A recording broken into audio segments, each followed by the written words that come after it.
Thank you for joining us for the Barbados Today morning news for Thursday, August 3rd. I am Mary-Claire Williams. One retired trade union leader says he is not convinced of the need to resume hangings to reduce rising crime on the island. 20 people have been killed so far this year, compared to 22 for all of last year. But former General Secretary of the National Union of Public Workers, Dennis Clarke, says he doubts that hangings would act as a deterrent to murders. He added that such serious crimes often occur on the spur of the moment. Barbados has carried out a total of 60 hangings since 1924, and the last was 33 years ago. Clarke suggests that authorities should re-examine the prison system and its rehabilitation program. He is also supporting calls for a program targeting men on the block to determine their issues. A St. Lucie man has been remanded to prison on gun charges after appearing in court yesterday. 26-year-old Ramon Boyce was charged with unlawful possession of a firearm and unlawful possession of 5 rounds of ammunition on Sunday in St. Peter. Members of the anti-gun unit responded to the area of Collins, St. Peter, where an illegal fete was being hosted. Boyce was arrested during this operation and subsequently charged with the firearm-related offenses. Police also recovered a shotgun from the area, but no one was arrested in connection with that discovery. Boyce appeared before Magistrate Wanda Blair in the Holetown Magistrates Court and was remanded. He is due back in court on August 30th.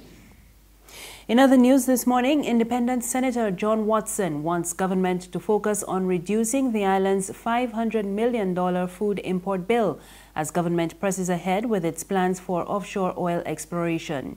Speaking during debate on the Offshore Petroleum Amendment Bill 2017, Watson noted that oil and food account for the bulk of Barbados's imports, and according to him, it should be easier to cut food imports. If we look at the 2 areas of imports, oil imports and agriculture, food. I believe that we should make a concerted effort at this time to reduce our food bill, even along with the work towards getting the offshore drilling going. I say that, Madam President, because it is far easier to reduce our food bill than to get our drilling operation going. And for that reason, I want to suggest that we look at really doing something about our wasteland. I believe I've made a suggestion in this chamber already that the government has to do what is best for the country. And if it is necessary to take over lands that are idle and make sure that those owners of that land are properly compensated, not necessarily in terms of purchasing the land, but the use of the land. Still in the Senate, Independent Senator Sir Trevor Carmichael wants government to state a clear position on the ongoing crisis in Venezuela, even if it differs from that of other CARICOM members. Sir Trevor says the administration's apparent silence on the turmoil is not good enough, given relations between Bridgetown and Caracas over the years. We have to reconsider our position, because no position cannot, in these circumstances, be a viable position. We have a history of democracy, and we have a commitment to democratic principles and practices. We have a tradition of a foreign policy which is principled and never choosing the easiest question to answer. We have displayed these principles in our own early outright rejection of a flawed Petro-Carib offer.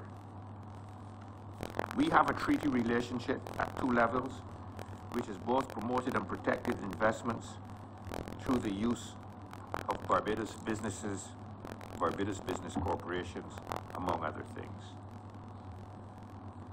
So I'm suggesting, Madam President, that we have to put our heads together and we have to look for a position on Venezuela.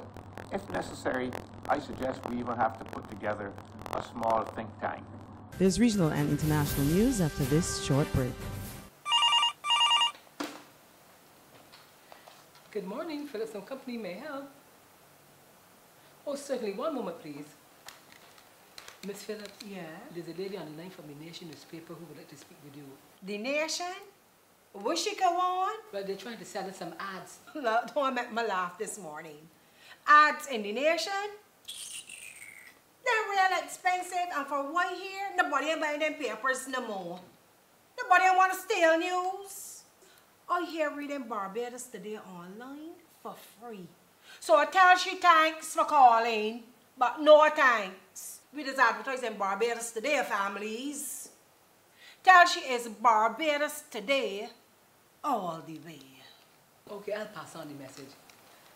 Ma'am, are you still there? Oh, she put it down.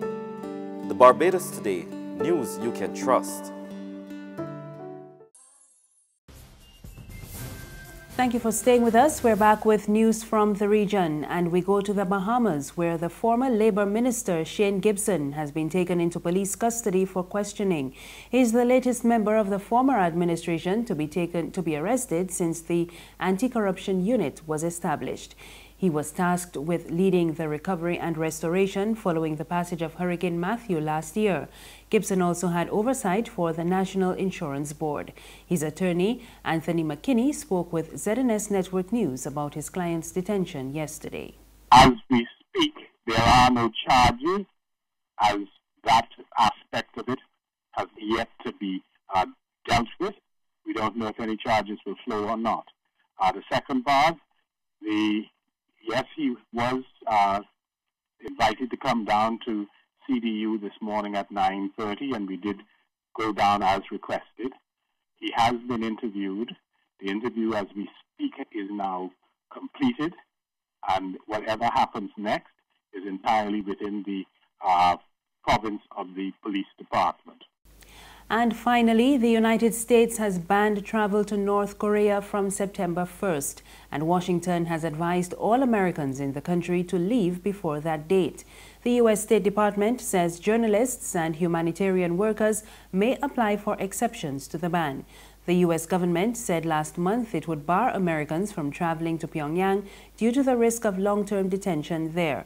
It comes amid heightened tensions between the two countries as North Korea works to develop a nuclear-tipped missile capable of hitting the U.S. And that's news this morning. For more, you can visit our website www.barbadostoday.bb. You can also subscribe to our e-paper, email updates, and like us on Facebook. We are also on Izumi Media in bus terminals and Screenplay at supermarkets and gas stations near you. You can also find us on Mix 96.9 FM. I am Marie Claire Williams. Have a good morning.